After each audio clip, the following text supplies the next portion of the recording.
Well, it's a Saturday morning. You know what that means. It's time for the Cummins Real Estate Show. And, of course, with me, as always, is Michele Cummins. Good morning, Michele. Good morning, Curtis. How are you? I'm doing excellent. Now, we have a special guest today, so you probably want to get right into one of your world-famous Michele Cummins introductions. I would love to introduce this amazing man who's right here locally in the Fraser Valley, because this is Fraser Valley Real Estate Chat. Alex Cote. So many people may know who Alex is because he is famous in the mortgage industry. He is the president and senior advisor at Your Mortgage Source, Abbotsford's largest mortgage broker with over 40 brokers serving BC and across Canada. He has worked in the mortgage brokerage business for many years, having been a broker since 2006. Through his company, Alex has access to many lenders across the country with a very expansive list of products. This means you have access to all of the resources available to draw upon for your mortgage and housing needs. Alex is truly committed to providing first-class customer service and finding the right mortgage for his clients. He believes in providing great advice and will look at every means possible to get clients the mortgage they need. He truly enjoys working with people, and this is evident in the service he provides each and every day. And I can attest to that because he has helped me with mortgages personally and many, many of my clients for years now. So, Alex, thank you so much for joining us today. It's been great to be here. Yeah. This is great. Yeah. And we're not too far away. You didn't have to drive too far. No. Just local here right in Abbotsford. Yeah, right. Easy drive. In your own hometown. Yeah, it was a great drive. So you and Curtis have a lot in common. You actually knew each other maybe even before I knew you. Well, years ago, our boys played hockey together. Difference is his son's really good. Maybe 10 years ago? Yeah, probably about 10 years ago. Yeah, close to it. Probably close to that. Yeah. Goes by fast, doesn't it? Wow. Except his son's a really good hockey player, and my son's more of a, he's Cody. Just leave it at that. We were all the same level. Like, it was fun times. It was. It was fun times. And I don't think I knew either of you 10 years ago. No, probably not. No, you didn't know me 10 years ago. You know what? Talking about hockey reminds me of a new listing I have coming up. I might as well mention it now because it's amazing. The hockey listing? Oh, well, there is a sports court in this property. It is so private. It's over 3 acres. It's in Mission. It is not listed yet. You're going to have to wait for it. It's going to be like a week away. It's gated. It's fully fenced. It's a gorgeous, over 6,000 square foot house.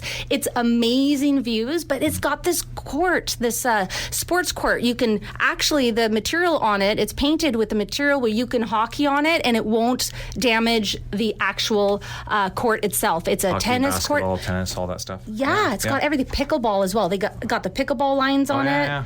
Yeah, and so you just put little boards up and you tarp or whatnot, and you can ice skate in the winter, right? Athlete, right? Oh, dream! Yeah. Oh, yeah. And there's a detached, huge workshop. You actually, Alex, There you go. She's selling me a property. I can see that. Wow. Yeah. Are you looking for a place? Not right now, but you can show me the home if you like. Maybe you will be now. Yeah. I'll definitely have you out with a hockey arena on the property. Yeah, it's amazing. Yeah, and you can actually, I can go on and on about this property, but I'll have more information in about a week or so. Just listed. Next week? Mm-hmm. Yeah, it's going to come out next week. I'm getting the videos, the floor plan. I'm going to do I'm going to hire actors. Actually, I was going to talk to you, Curtis, about actually getting Cody on to actually do hockey on the court. He could do that. Yeah, I'm hiring him to act in my little video for the, really? Yeah. There's all these different live aspects. Action shots, yeah. The video is going to be fantastic. And it's 3 acres. That's a nice size. Yes, over 3 acres. Yeah. Very private. Yeah. So, Alex, I got a question for you. Yeah. The biggest topic right now is interest rates. Go figure. How are things looking? Well, I guess the last year and a half, what have we seen? We've seen fixed rates go up about 4 to 5%. From around the high 1s to around the middle 5s. They went up and they've been the same for about a year. Okay, so you listen to the news and you think, okay, rates are going up, right? Mm-hmm. But fixed rates have been where they are right now for about a year, around 5.5%, 5 to 5.5 in this range. I heard that they're starting to change. Is that true? Fixed rates? Yeah. Yeah, they've they went up a little bit in the last few weeks. Okay, but they were here in January already. So in January we were lending rates at about 5.8, 5.9. And we're just, they dropped back down, and now we're heading back up again. If you were to advise the client right now to lock in, are you suggesting, and I know everyone's personal situation is different, but are you suggesting a 2-year lock-in, a 3-year, a 5-year? Like, what are you suggesting? Okay. It's about 50-50 right now. Like some people buying their first home or people that are tight on finances, I would say they're mostly going for 5 years because they don't want to worry about 2 years from now or 3 years from now. Oh, what do I do? Right? So some of those are going for 5 years still. Get them a best 5-year rate. Just hang on and cut the 5 years out, and then hopefully rates are lower at that time. And then people with some flexibility going 2 or 3 years. And there's still a few people going variable. Believe it or not. There's still a few people that want variable because they think they're going to be coming down soon, and that's probably not going to happen until next year. I'm not a mortgage broker, but that's kind of what I was thinking as well. Yeah. I've been seeing some foreclosures hit the market. Now, you see that happening more and more coming up? Okay, so if you're thinking, I get clients coming to me saying, hey, I'm waiting for the market to tank here, right? Because they're thinking the rates are going up, everybody can't afford their mortgage payments now. But I'll give you this scenario. So people buying right now, like if you bought a home right now, you know what your rate is, right? You know what your payment is. It's the people, actually, I kind of just keep it hidden every time I get it in the mail. Scared. I don't want to. I'm a variable. Okay, well you're a variable person. So am I. But if you're buying right now and you're picking a fixed rate, let's say, you know what your rate is, you know what your payment is. All likelihood you can afford that payment. Otherwise, you're not taking a mortgage, right? But let's say this: you were in 2018, you bought a home, right? And you're up for renewal this year. So how much did your home appreciate since 2018? 40, 50%? Pretty good. Yeah. So you're up for renewal, and in 2018, you were paying a rate around 3.5 to 4. Okay? So that was your rate, 3.5 to 4% 5 years ago. So now your rate is going to be, let's say, 5.5. So you're not getting a 4% bump in your rate. You're getting about a 2% bump. So a little more manageable, right? It's all perspective. Yeah. So 2018, your rate was close to 4. Now it's close to 6. Okay, so your payment is going to go up.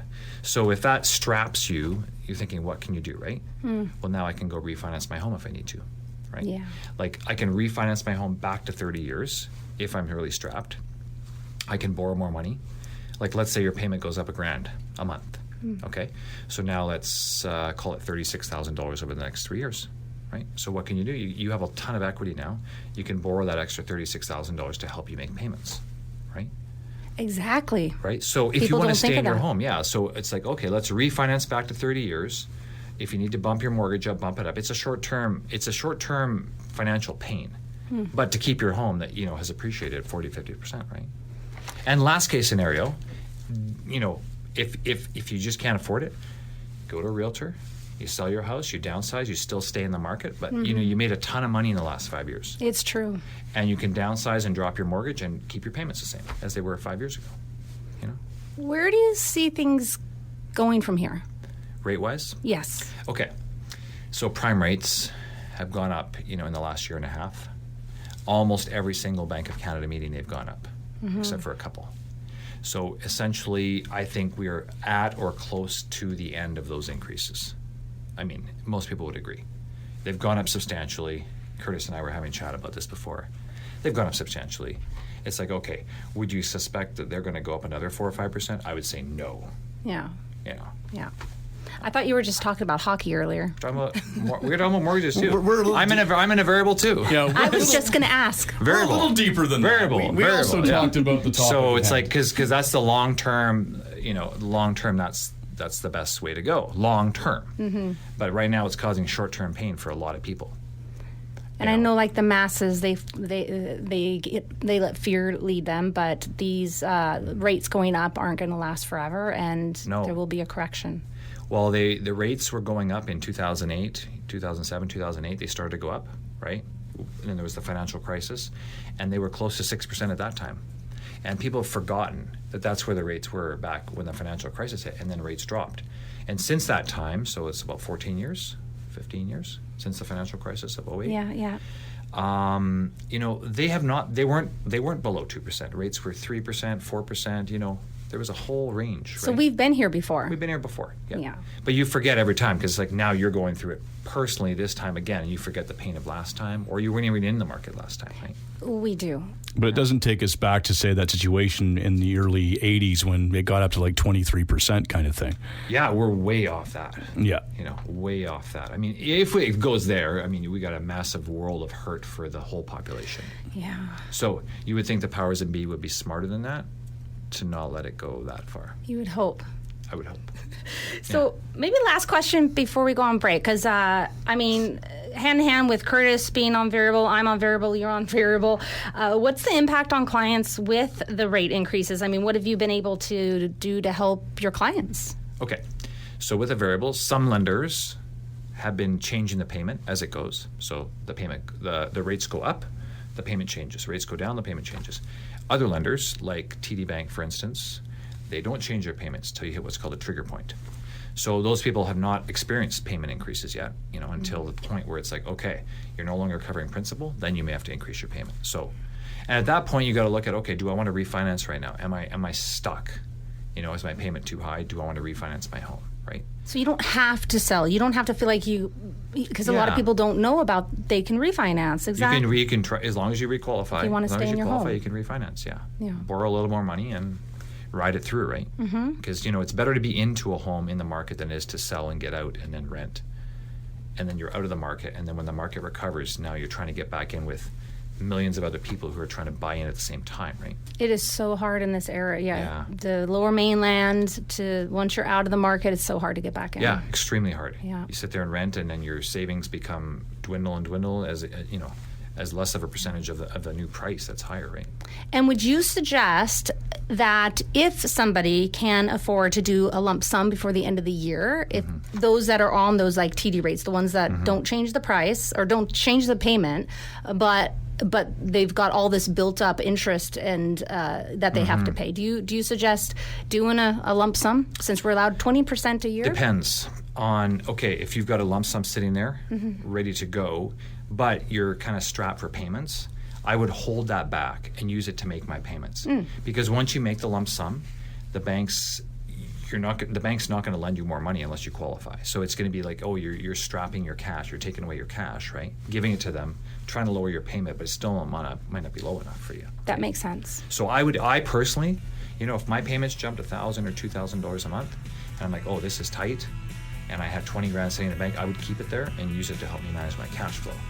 Short term, because I don't want the bank forcing me to do something. I want to be in control of my finances. I like the way you think. Yeah. So. All right. Well, with that, we should probably take a quick break, Michele. If people want more information about what you do as a realtor and things like that, where can they go? MicheleCummins.ca. We're back with more right after this.